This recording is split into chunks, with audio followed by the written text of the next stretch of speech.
Growing up before I got the training wheels off me, I used to hear all these gunshots. I used to hear these stories of all these gangsters in the city that I grew up in. And this may seem common for people that grow up in big cities. And you got the skyscrapers in the background, you got the immaculate sunsets, you got the treasure love places around on the outskirts or whatever, but not where I'm from. Where I'm from is a city of cutthroats. Where I come from is a city of extortion, a city of burglary, a city of where the gangsters roam. And you can't duck your responsibilities if you got into that. And I wanted to take this time out, even though I'm not glorifying this, I'm just telling my story, so I have to be dead accurate with this. The guys that I saw when I was a child, I wanted to emulate them because these were the people that I saw on a day-to-day basis. And I'm gonna name drop them for the sake of the ones that's passed on or the ones that's still alive that might be kind of startled that I would even consider them as being someone great to me. And I want to start with Jimmy Lee Rushing. He was my favorite. He always gave me the eye-to-eye contact when I was up and coming, when I was a little young whippersnapper in the streets. He was the one that gave me eye-to-eye contact to let me know he liked me.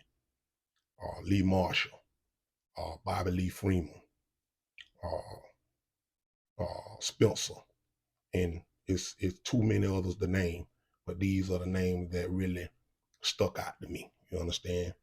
And these are the guys that took care of me because when I started trying to go to the big city, I would actually run into these guys all around the sister and brother cities of where I grew up at. And Jimmy Lee, he seen me one day, and I'll never forget it. He was sitting in an old beat up jalopy, a car, and he said, "Boy, what you doing over here?" And I was telling him what my thing was or whatnot. He said, "Nah, this ain't for you. You ain't ready for that.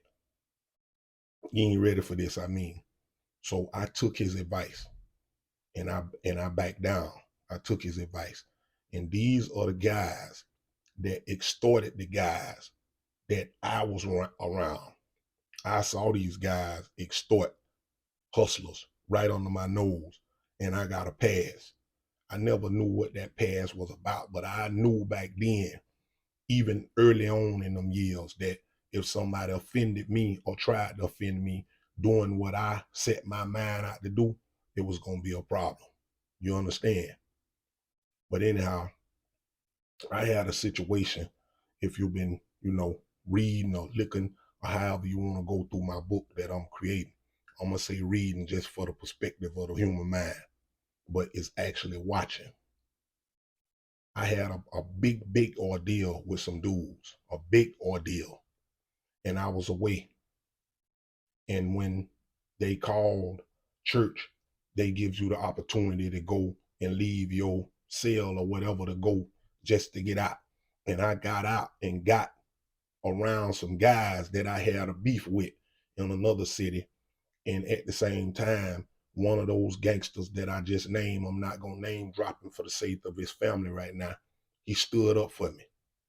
Some niggas were looking at me funny. They were side-eyeing me, and he stepped up and said, "Look, this my little homeboy.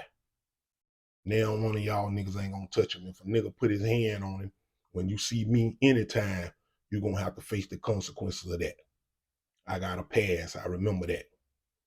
And this is a big one that I'm about to name because I don't want to stay long on this one. I had a homeboy, I'm going to name drop him now because it's important, because he's still alive, but he's still in.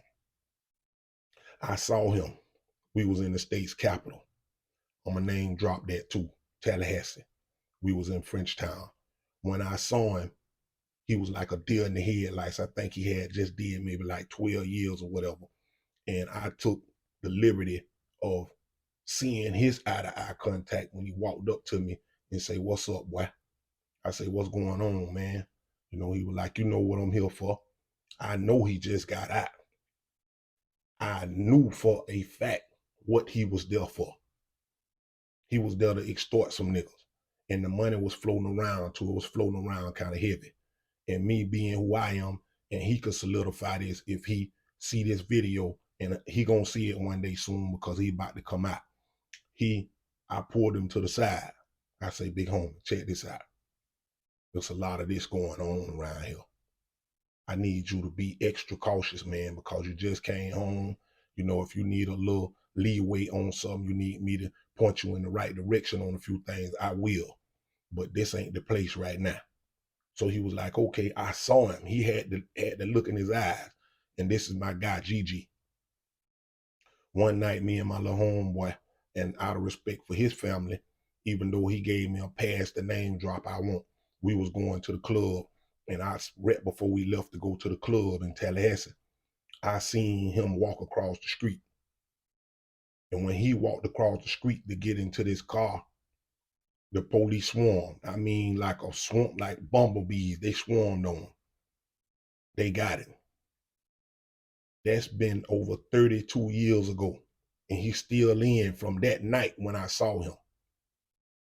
It was a gun planted in the car. I spoke with him numerous of times since then. It was a gun planted in the car.